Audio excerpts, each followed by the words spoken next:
Youngster Lawrence Bishnoi के सबसे खास दोस्त मूसेवाला हत्या में मास्टरमाइंड गोल्डी बरार अब आतंकवादी घोषित किया जा चुका है। जी हां, केंद्रीय सरकार के गृह मंत्रालय ने एक एडवाइजरी जारी कर साफ तौर पर यह कहा है कि अब गोल्डी बरार एक सामान्य अपराधी नहीं बल्कि एक आतंकवादी है। इससे दो तरह से निशाने साधे जाएंगे। पहला, कनाडा को घुटनों पर लाने का, क्योंकि पिछले टाइम से आप लोग देख रहे हैं कनाडा के पीएम इंडिया को लेकर काफ़ी ज़्यादा गलत बर्ताव कर रहे हैं। दूसरा काम है आतंकवाद विरोधी खुद को बनाने में लगी हुई है सरकार। आपने काफ़ी टाइम से देखा है कि बीजेपी की गवर्नमेंट को या तो हिंदू धर्म के लिए मतलब हिंदुइज्म के लिए जाना जाता है या फिर आतंकवाद विरोधियों के लिए पाकिस्तान का खात्मा करने वाली सरकार के तौर पर देखा जाता है। ऐसे में दो तरह के निशाने हो सकते हैं, लेकिन इसमें सबसे बड़ा फैक्टर ये है कि लॉरेंस बिश्नोई की गैंग पर अब एक बड़ा पहाड़ टूटने वाला है। लॉरेंस बिश्नोई को और लॉरेंस बिश्नोई की गैंग को क्या हानि होने वाली है, आज के वीडियो में हम लोग चर्चा करेंगे। साथ ही ये भी चर्चा करेंगे कि आतंकवादी घोषित करने के पीछे सरकार के क्या मायने हो सकते हैं। जी हाँ, बताएंगे पूरी बात विस्तार से, लेकिन उससे पहले अगर आप नए हैं तो हमारे यूट्यूब चैनल को सब्सक्राइब जरूर कर ले। दरअसल दोस्तों, गोल्डी बरार जो कि मूसेवाला हत्याकांड में मास्टरमाइंड था और सिद्धू मूसेवाला की हत्या के बाद से उसने ही फेसबुक पर उस चीज़ की जिम्मेदारी ली थी कि मूसेवाला को हमने मरवाया है। हालांकि उसके बाद लगातार कनाडा सरकार पर यह दबाव भी बनाया गया कि वो गोल्डी बरार को इंडिया को सौंपने में मदद करे, क्योंकि गोल्डी बरार के पास कनाडा की नागरिकता है। जबकि वहाँ के जो पीएम हैं वो इस चीज़ के लिए मान नहीं रहे थे, क्योंकि उनका मानना था कि पिछले टाइम जब निज्जर की भी हत्या हो चुकी थी, निज्जर की हत्या कनाडा में हुई, निज्जर के पास भी कनाडा की जो नागरिकता थी, लेकिन इंडिया उसे खालिस्तानी समर्थक बताता था, आतंकवादी बताता था। लेकिन निज्जर की वहाँ पर हत्या हुई, इसके लिए भी कनाडाई जो पीएम थे उन्होंने इंडिया का दोष बताया और बताया कि इंडिया के लोगों ने इसकी हत्या कर दी, इंडिया की FBI ने इसकी हत्या कर दी। अब उसके बाद इंडिया के पीएम और जो कनाडा के पीएम थे उन दोनों की बन नहीं रही थी। वहाँ पर आप लोग काफ़ी सारी न्यूज़ सुनते हैं कि वहाँ पर इंडिया के झंडे को जला दिया गया और काफ़ी सारी चीज़ें वहाँ पर आती हैं, क्योंकि वहाँ पर पंजाबी काफ़ी ज़्यादा हैं, जो खालिस्तान को प्रमोट करते हैं वो वाले पंजाबी ज़्यादा हैं। अब इस चीज़ को देखते हुए कनाडा में काफ़ी सारे लोगों की नागरिकता है और उसी चीज़ में वो लोग वहाँ पर इंडिया का विरोध करते हैं और खालिस्तान को फंडिंग करते हैं।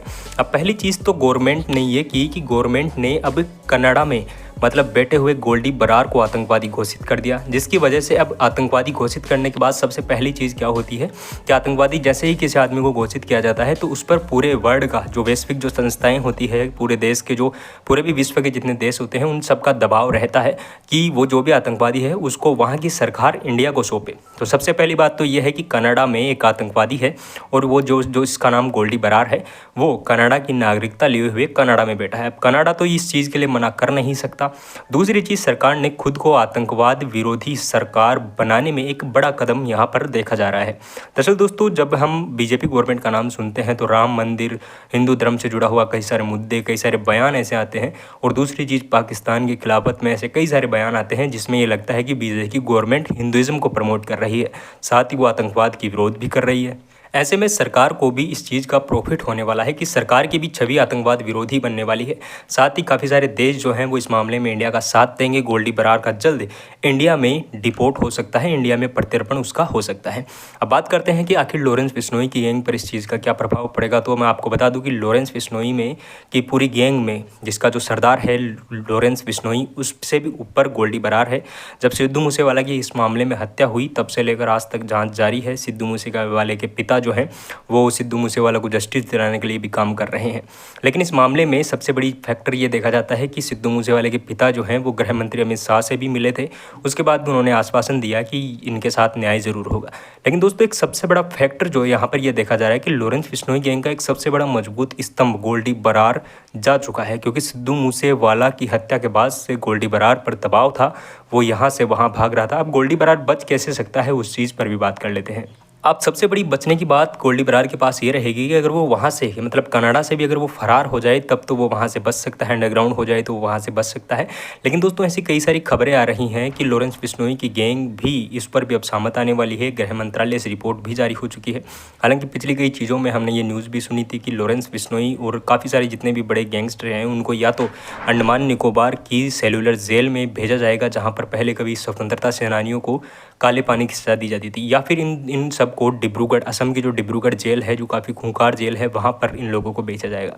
क्योंकि दोस्तों लगातार एक दूसरे की गैंग पर, एक दूसरे गैंग के लोगों पर ये लोग आरोप लगाते हैं, एक दूसरे पर मर्डर करते हैं, एक दूसरे पर चाकू छुरी चलाते हैं। आप हाल ही में आप लोगों को हमने बताया था हरियाणा में एक गैंग जो गैंगवार हुआ था, उसके बारे में भी हमने आपको न्यूज़ बताई थी। और ऐसे ही टिल्लू ताजपुरिया का कत्ल भी तिहाड़ जेल में हुआ था।